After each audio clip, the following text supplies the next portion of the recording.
अब भाग 35 से आगे का वृतांत सुनिए। महाराज दशरथ ने कहा, कौशल्य, यह मेरे विवाह से पूर्व की घटना है।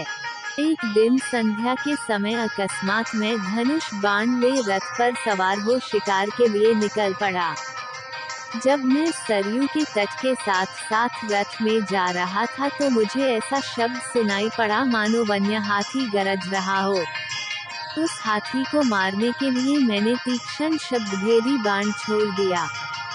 बाण के लक्ष्य पर लगते ही किसी जल में गिरते हुए मनुष्य के मुख से ये शब्द निकले, हाय मैं मरा। मुझ निरपराध को किसने मारा? हे पिता, हे माता, अब मेरी मृत्यु के पश्चात तुम लोगों की भी मृत्यु जल के बिना प्यासे ही तड़प तड़प कर हो जाएगी। न जाने किस पापी ने बाण मारकर मेरी और मेरे माता पिता की हत्या कर डाली। इससे मुझे ज्ञात हुआ कि हाथी की गरज सुनना मेरा भ्रम था, वास्तव में वह शब्द जल में डूबते हुए घड़े का था। उन वचनों को सुनकर मेरे हाथ कांपने लगे और मेरे हाथों से धनुष भूमि पर गिर पड़ा। दौड़ता हुआ मैं वहां पर पहुंचा जहां पर वह मनुष्य था। मैंने देखा कि एक वनवासी युवक रक्तरंजित पड़ा है और पास ही एक औंधा घड़ा जल में पड़ा है। मुझे देखकर क्रुद्ध स्वर में वह बोला, राजन, मेरा क्या अपराध था जिसके लिए आपने मेरा वध करके मुझे दंड दिया है? क्या यही मेरा अपराध यही है कि मैं अपने प्यासे वृद्ध माता पिता के लिए जल लेने आया था? यदि आपके हृदय में किंचित मात्र भी दया है तो मेरे प्यासे माता पिता को जल पिला दो जो निकट ही मेरी प्रतीक्षा कर रहे हैं। किंतु पहले इस बाण को मेरे कलेजे से निकालो जिसकी पीड़ा से मैं तड़प रहा हूँ। यद्यपि मैं वनवासी हूँ किंतु फिर भी ब्राह्मण नहीं हूँ।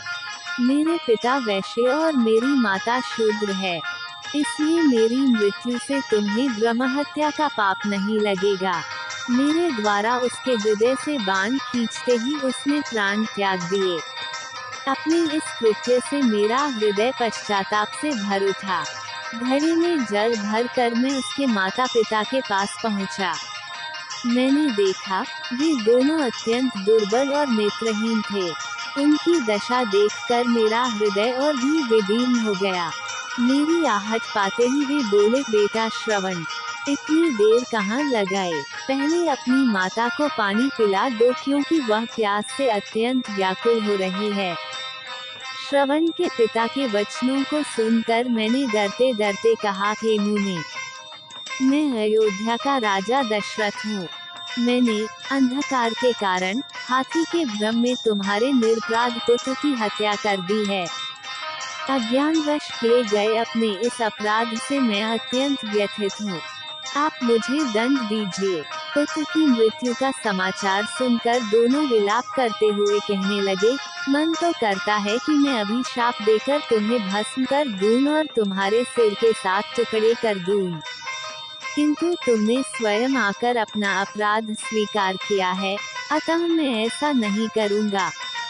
अब तुम हमें हमारे श्रवण के पास ले चलो। श्रवण के पास पहुंचने पर वे उसके मृत शरीर को हाथ से टटोलते हुए हृदय विदारक विलाप करने लगे। अपने पुत्र को उन्होंने जलांजलि दिया और उसके पश्चात वे मुझसे बोले, हे राजन, जिस प्रकार पुत्र वियोग में हमारी मृत्यु हो रही है, उसी प्रकार तुम्हारी मृत्यु भी पुत्र वियोग में घोर कष्ट उठाकर होगी। शाप देने के पश्चात उन्होंने अपने पुत्र की चिता बनाई और पुत्र के साथ वे दोनों स्वयं भी चिता में बैठ जलकर भस्म हो गए। कौशल्य, मेरे उस पाप कर्म का दंड आज मुझे प्राप्त हो रहा है। इससे आगे का वृतांत अगले भाग में। रामायण के सभी भाग सुनने के लिए हमारे चैनल को सब्सक्राइब करें।